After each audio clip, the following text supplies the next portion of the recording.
I will end the curse upon you if you do just what I say, namely tie these plots together in an awkward, lazy way. Go bring me Cinderella's slipper, Red Cape and Jack's cow. Oh, and get Rapunzel's hair as well. Yes, she's involved somehow. All right, I know the best way for these items to be found. Let's head into the woods and wander randomly around. All of the characters head into the woods for a variety of cow sewing, grandmother visiting, grave wishing, and ham-fisted plot gluing together purposes. And home before dark. Once upon a time, in a far-off kingdom, there was a baker, his wife, a young boy, a young girl, a cow, a cape, some hair, a slipper, and lots of trees. But it's not quite that simple. Oh no, there's also a witch, a wolf, a baby, a giant, and lots of death. Into the Woods, the Abridged script. By Craig Sheehan. Once upon a time, Anna Kendrick is the classic fairy tale character, Cinderella. My stepmom and her daughters always treat me like a slave, but I've got a a magic grave. I'll ask my magic ghost mom not for wealth or to be free, but instead to go out dancing. She's an idiot, you see. Elsewhere, Daniel Huddlestone.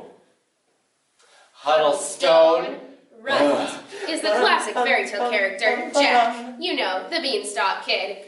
I asked him not to sell the cow, but I could not convince her. I guess we're starving, so it's this, or run it through the mincer. Ew! Elsewhere. Lilla Crawford is the classic fairy tale character, Red Riding Hood.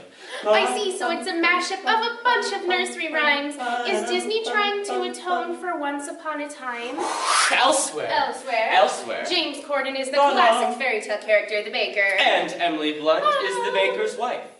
I'm an anxious, chubby loser with a gorgeous, nagging wife. Like from every sitcom you've encountered in your life. Our attempts to have a baby have gone from bad to worse. Perhaps it should occur to us that maybe we've been cursed? Hello? I mean, we live next door to a crazy evil witch. Hello? It's not a great location, but well, moving such. Suddenly, the witch bursts in. I will end the curse upon you if you do just what I say, namely tie these plots together in an awkward, lazy way. Go bring me Cinderella's slipper, Red Cape and Jack's cow. Oh, and get Rapunzel's hair as well. Yes, she's involved somehow. All right, I know the best way for these items to be found. Let's head into the woods and wander randomly around. All of the characters head into the woods for a variety of cow sewing, grandmother visiting, grave wishing, and ham-fisted plot gluing together purposes. And home before dark. Later on in the woods, the baker and the baker's wife run into Jack and his cow. Trade your cow for beans, kid? They're, magic, don't you know? But we'll keep one for no reason, 'cause the plot says to do so. I'll innocently trust you and fall for this cruel trick.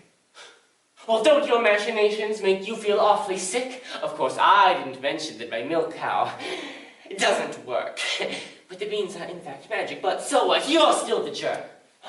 You have acquired the cow as white as milk. Ooh. Later on in the woods, Red runs into the wolf. Good day, miss. I'm the big bad. Well, not wolf, that's total trash. I'm just some hobo furry with a creepy pedo stash. My hunger for your flesh gives me a creepy pedo vibe. Yes, these things are terrifying. But hey, at least they jive. The wolf hurries ahead to Red's grandmother's house and eats the grandmother. Ah! Then, when Red Riding Hood shows up, he eats her too. Ah! Then, the baker shows up, slays the wolf, and saves the day. Red rewards the baker with her hood, then proceeds to just sort of hang around for the rest of the production. You have acquired the cape as red as blood. Meanwhile, Cinderella is running away from the royal ball.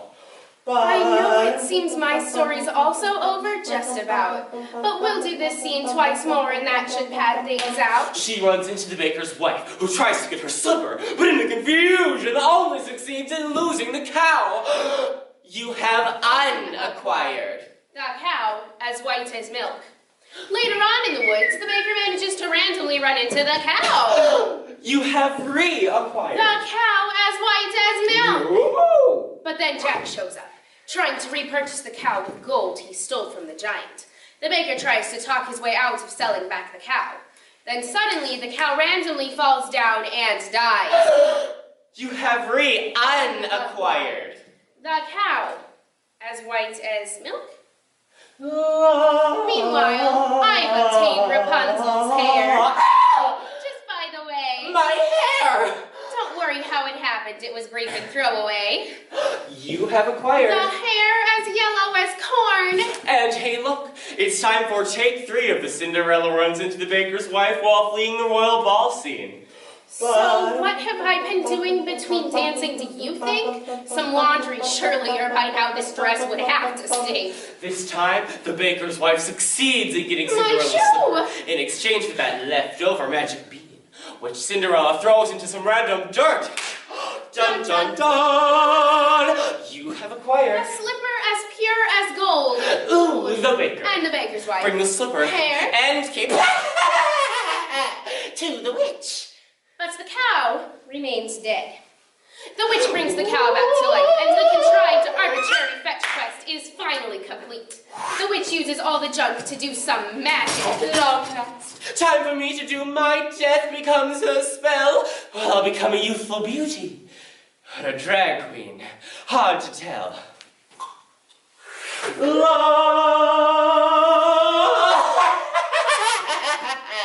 The witch becomes young. Ish. And beautiful. Ish. Which causes her to lose her powers for whatever reason, while the baker's wife is instantly 9 months pregnant. She and the baker go and have their baby. And Cinderella marries Prince Crispine. And Jack and his mother are still rich. And Red is off doing whatever. And they all live happily ever after. And home before dark home. There are giants in the sky. Bum. Don't go home yet. The giants reappeared. I'll go home if you want, I guess. It's all downhill from here. The giant comes down the other beanstalk and starts wreaking havoc across the land. Red's family randomly get crushed and die. Everyone freaks out, and Jack's mother randomly gets pushed over and dies. The baker and the baker's wife go off in different directions, hoping to run across Jack. But in the process, the baker's wife only succeeds in bumping into the handsome prince. We've met 3 times before, but suddenly I find you hot. Let's randomly make out and further stall this boring plot. They kiss for a while. Ooh. The forest birds inform Cinderella, who promptly dumps the prince. True love is a sham. Oh, subversion! But Frozen and Maleficent already went that way. At what point does subversion turn back into a cliche? But then the baker's wife randomly stumbles over a cliff and dies. The witch brings them Jack, and they all argue about whether they should feed him to the giant.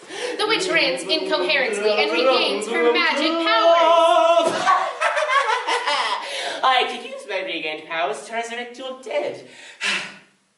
But I'll just throw a hissy fit and kill myself instead. The witch randomly sinks into the earth and dies.